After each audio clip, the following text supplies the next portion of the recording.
Lighting is why I can look like a zombie on Zoom sometimes. And the reality is that nobody tells you that lighting is a science. There are people studying for that. There are like bachelor degrees in lighting. So don't feel bad about not knowing how to do the lighting right. Even I studied architecture and I feel that I had to learn everything I know about lighting after I graduated. So we are all on the same boat. So we spend money on the space, we spend money on furniture, and we need a little bit of that budget for lighting. So in today's agenda, how not to screw up your lighting. So it doesn't matter your interior design style, but if you like Japanese style, Scandinavian, or just contemporary design, lighting is such a big component of those styles. And I'm Latina, I come from a very sunny place, and I moved to Canada, so I really need to do the lighting right in my apartment. It's vital for my well-being. So let's just learn some things about lighting. So why is it that lighting is so important? And I have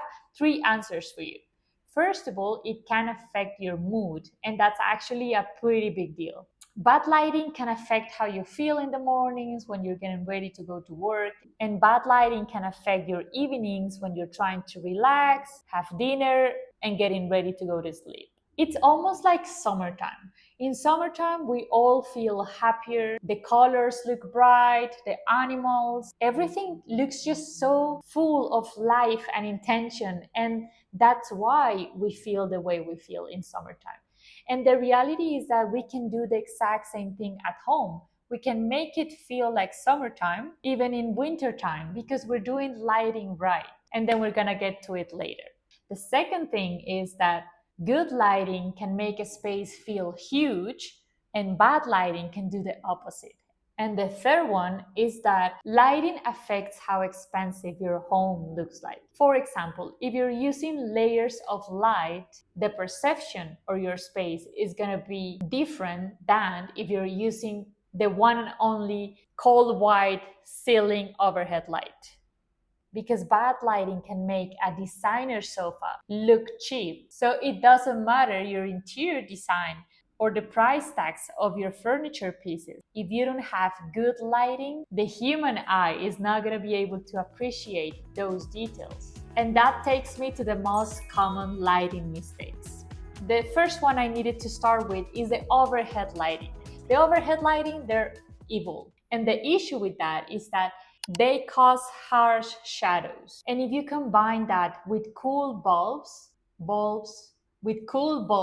it gives you a dentist office or a hospital vibe. And that's not the feeling that you want to have in your space. Because if you think about the last time you were in a hospital, hopefully for a checkup, and think about how you felt in the space. It's usually that you want to get out of there as soon as possible. You don't want to spend as much time there. So we don't want to have that feeling in our home.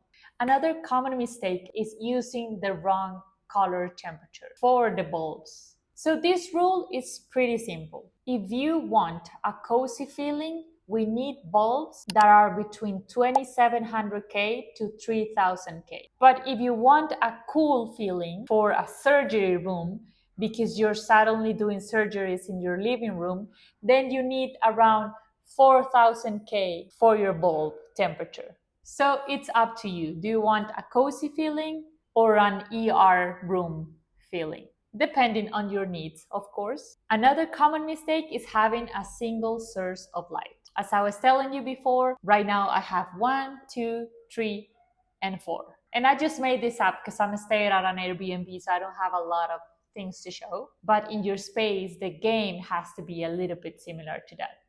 And the last common mistake I see is that lighting fixtures can be too small. So the one rule here is that we need to play with different sizes. So probably a big floor lamp, a small lamp, a hanging lamp, and that gets me to the 3-layer lighting system that I'm going to teach you today.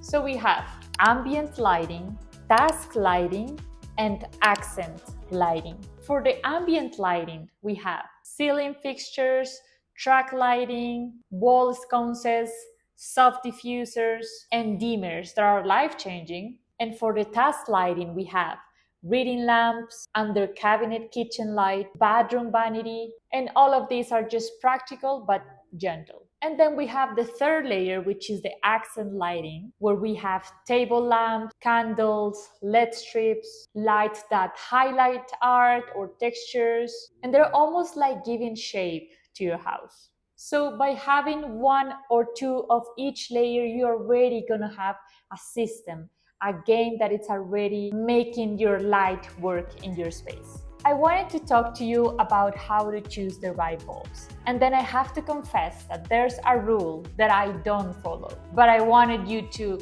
let you know that there's a rule out there.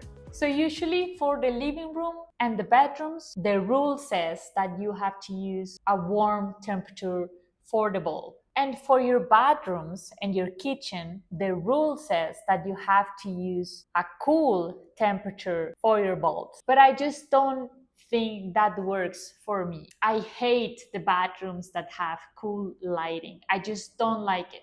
There's nothing like taking a bath if you have a bathtub, which doesn't happen in Colombia. You have to be very rich to have a bathtub because they're not common here, but in Canada they're so common.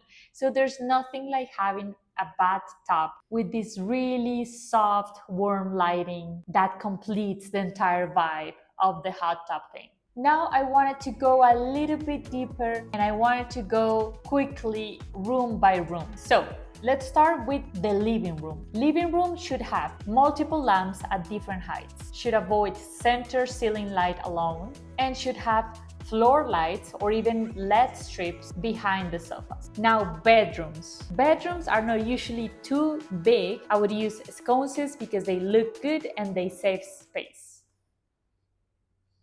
Do you want to leave? Just don't want to be touched? And we cannot have spotlights or any lights that goes directly to your face. Now about the kitchen. For the kitchen, I would use under cabinet lighting. It gives me chef vibes, it makes my kitchen looks prettier, and it makes me want to cook because I'm terrible at cooking. But with the good lighting, with the good mood, I think I can make myself something actually good, and this lighting would avoid the shadows on the counter. For the bathroom, I would use side light. I would avoid the overhead lighting because the overhead lighting in the bathroom can make monster shadows appear for some reason.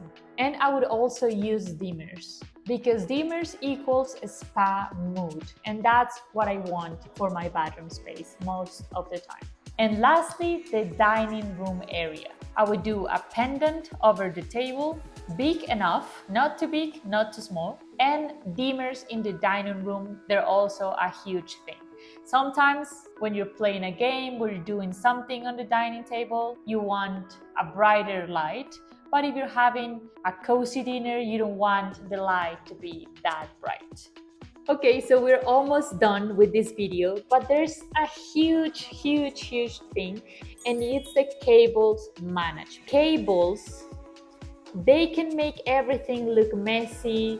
We need to manage those cables. We have cord covers that we can paint with the same paint as the wall, or maybe a color that is similar to the floor. We need to hide them to make the lamp the big personality of the space, not the lamp and the cable. We also have twist ties or Velcro straps. We can hide the cords around the furniture edges. We can use plug-in sconces, but we need to run the cable neatly. And basically, don't let your cables betray your aesthetic. They can actually make a huge bad impact in how a space looks like. And then the last tip of this video is going to be about the budget.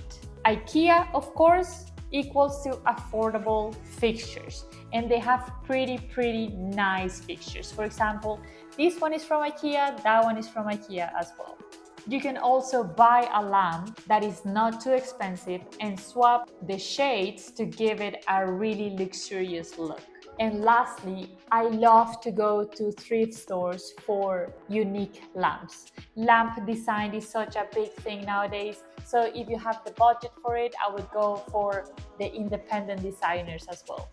You can find them on Instagram or even in local fairs. There's a lot of people building lamps for a living because they realize how important lighting is for the space. So there's a lot of options out there. And that's it. Lighting is going to be our secret weapon, and it's going to be the filter of our real life. Warm bulbs in our space, even if the world is cold outside, but we don't want it the other way. I hope you learned something today. Please subscribe, give it a like if you like the video, and see you next time.